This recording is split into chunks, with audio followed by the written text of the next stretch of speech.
Okay, it is an absolutely ridiculous day with an alligator freaking out behind me next to our little fishing hole, which the water is super low today. But I'm gonna ignore him and I'm gonna try out this super cool Old Bahama Bay camping chair because my daughters and I, alligator or not, safely, he's a little guy, are gonna hang out here, do a little fishing, so I thought I'd bring this out and try it out first. Let's check it out.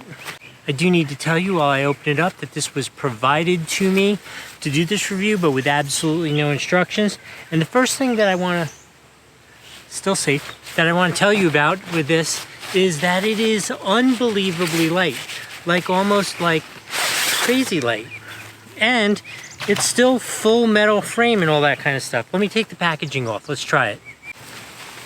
Okay, the packaging is off. Super simple, straightforward, right? It's like a beach chair.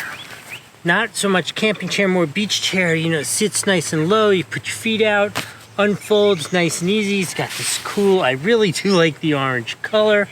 There's no crazy cup holders, no pockets. It's just a straightforward, super light chair. So let's try it out. This is cool. Again, I still I'm a little surprised at how stable and how comfortable it is because it was so light. In the end, for a beach chair, this is just like kind of off the hook perfect. I don't think I say many things are perfect, but I think I'm gonna say this one's pretty darn perfect. In any case, it has to be a full 5 out of 5 on the Doug score. And I keep looking for the alligator because this is the perfect chair and I don't want to lose my legs. Well, I'm sitting on the perfect, nah, he's gone, he left, totally took off, no issue. He's like only this big, but he's super cute, still an alligator. But in any case, I hope this was helpful. We'll see you next time.